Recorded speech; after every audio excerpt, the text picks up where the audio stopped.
Hey, welcome to another episode of Broke Bros. In this episode, we're just going to show you how to install a radiator on a 2010 Nissan Murano. We got a busted radiator, I believe. It's leaking coolant everywhere. That may cause overheating and other issues. We have the radiator here, and let's get started. Alright, so first thing is you want to make sure your vehicle is cold. You don't want to work with hot coolant. It may cause burns. On Nissans, it'll typically be a 10mm, or you'll be able to use your screwdriver.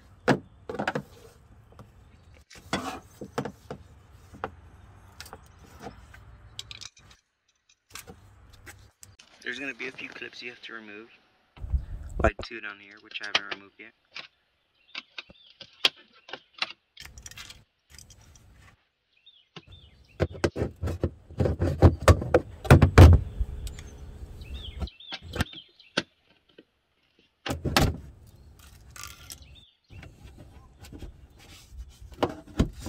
Then you can pull it out of the bumper, which nothing else should be holding it. There we go, we pulled it out. And right here, you will see the bolt that I was talking about. I'm not sure you might be able to see that. You can use your screwdriver for this one. I got a 10mm just because it's easier. So sometimes it'll just keep unscrewing and unscrewing, so you may have to get a little flathead or something to push it down from the other side, which I'm going to have to do, so I'm going to put my phone down for a little bit. This is the type of screw or bolt that you're looking to take out. Now do the same thing for the other side. There's going to be 2 bolts at the bottom. One on your driver and one on your passenger. And they're just 2 10mm bolts. The mud flaps, you don't have to worry about these. These could stay on. They're attached to the bumper. And since we removed the clips on the other side, on the fender, we don't have to worry about having to remove this.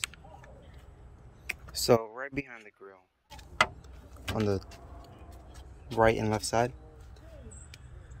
there's going to be that clip right there that you have to get some pliers and or a screwdriver, flathead preferably, and press down so it could slide through the hole.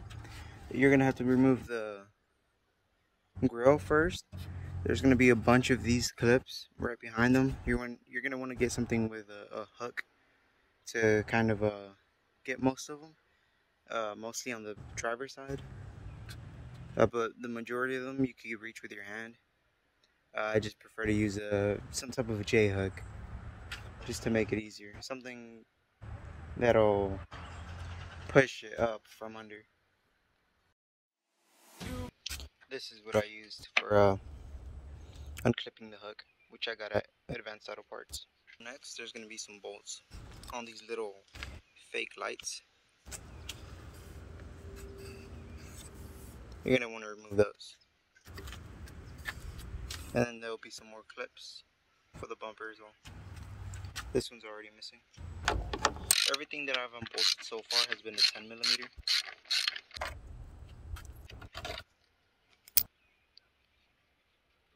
There's going to be more clips right there.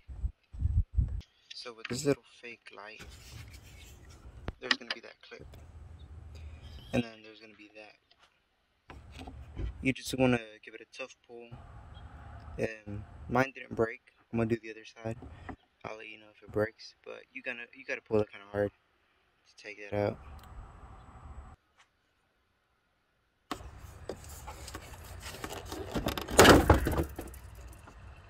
And they came right off with the bumper too. So next you just want to unclip the fog lights and put the bumper off to the side. Next, you want to remove the intake, which should just be 2 bolts, one right there and one right over here.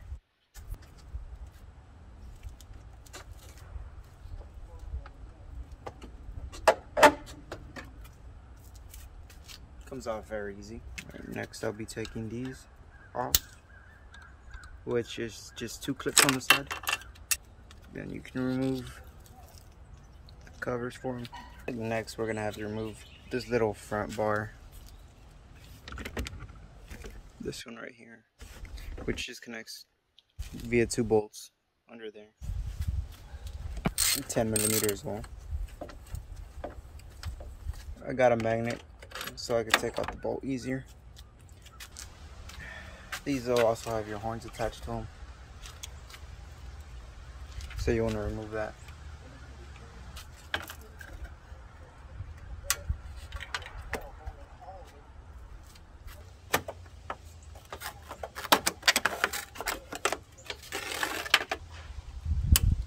I'm also going to take off the pressure sensor for the dryer.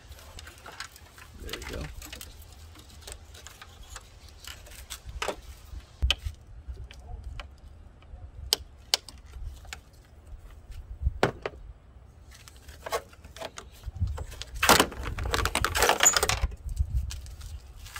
And at this point, if you haven't done so already, make sure you drain all the coolant out of your radiator.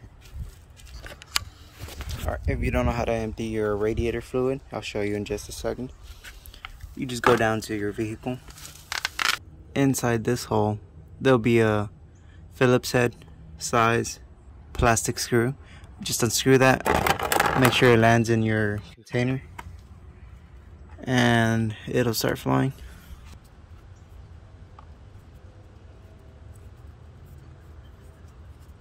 This usually is about 8 quarts, so you do want to put at least 2 back in a bottle of some sort, or have another one of these and let it fill up half and half.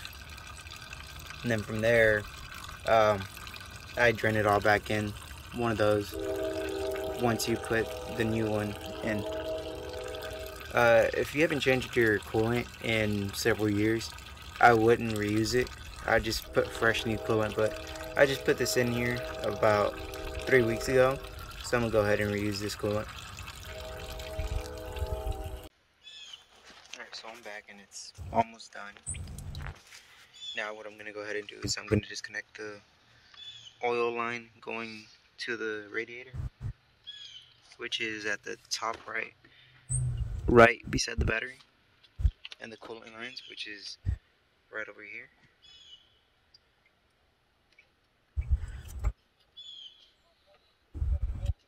Goes from that, and that goes under there, and then another radiator line, which is at the bottom down there.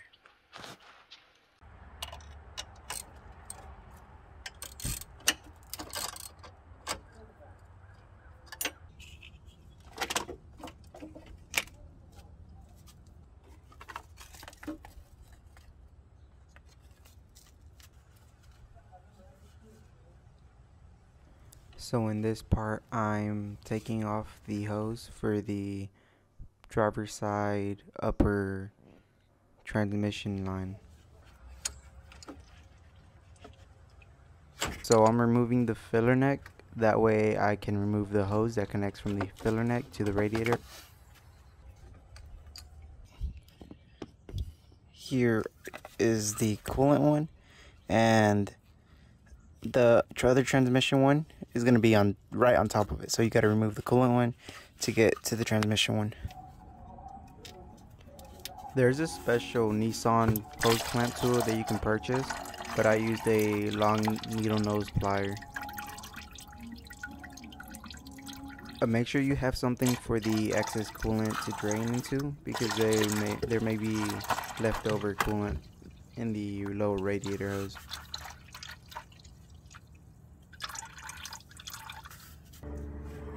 I am now removing the transmission hose clamp that goes into the oil cooler portion of the radiator. And I am using needle nose pliers for this as well. You take out the transmission hose, which is almost out, right on top of that. Up there.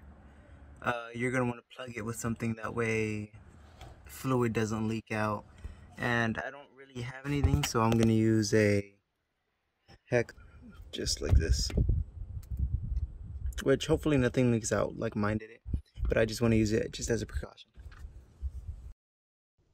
You're going to want to remove the little hose here that connects from the filler neck to the radiator, because it'll prevent you from sliding the radiator upwards. Alright, now we're taking out the radiator out, but first you have to take out the AC condenser out of the radiator slots right there, which that was already broken, so I didn't have to worry about that one. And right over here, all you have to do is press down while you lift up on this and it'll slide right out. And next we're going to want to remove this, that way it doesn't get in the way while we're removing the radiator. Basically you want to bend this one back a little bit and take this, and this out. All three of them are going to be 13mm. My body was blocking the majority of the process of removing the radiator, but you could just slide it up from here on.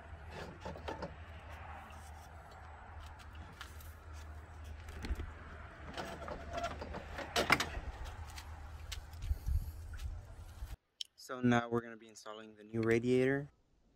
I'm going to be removing the hood latch here, so I don't have any objects in the way when I'm putting the radiator back in.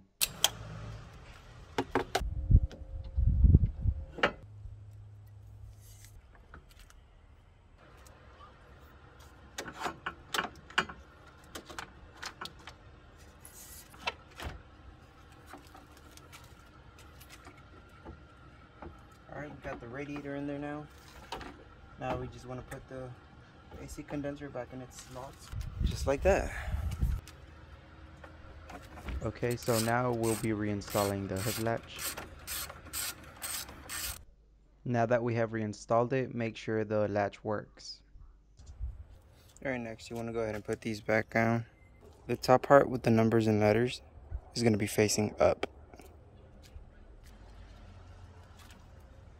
Alright, next you want to go ahead and put your hoses back the same way you took them out. I just got that hose in, that transmission hose. Now I'm going to go ahead to the bottom and get the other two. Now we'll be reinstalling the hose and the filler neck for this part. You can either use the stock hose clamps or you could use the aftermarket Warm Gear style hose clamps.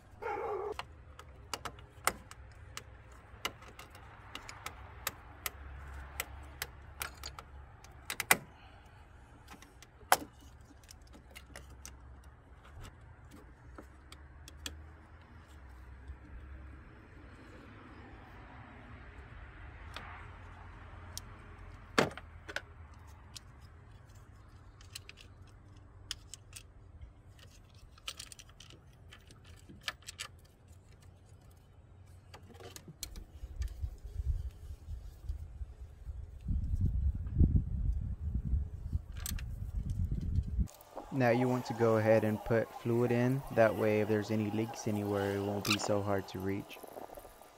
What I am going to do next is I'm going to turn on the vehicle and air out the cooling system. Try and get all the air bubbles out before we put the cap on. And whenever you do get a new radiator, you want to get a new cap so you could avoid any issues with the old cap. Alright, now that we fixed the problem, we got to do what we all hate, is put everything back together. Yeah, let's get started. On here, so you don't get confused, it'll tell you very lightly RH or LH. LH goes on the driver's side, RH goes on the passenger side. And the one part with the foam stuff will be going down. Don't forget about the bolt that goes in there and over here.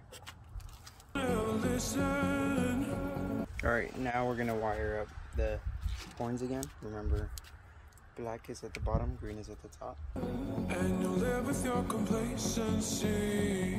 You don't scare me, but you should feel me. The sun is setting, don't trust your hearing. You made a monster.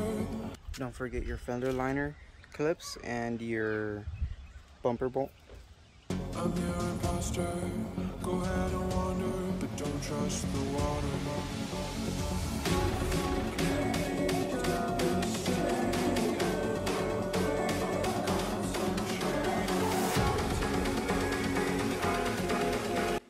Alright, so you didn't see me put on the foam cover that goes in front of the impact bar. I forgot about it, but I put it back on. Don't forget about that. And that's about it. Make sure you like, subscribe, comment, and if you need any other tutorials, we'll try and make them. To the next one.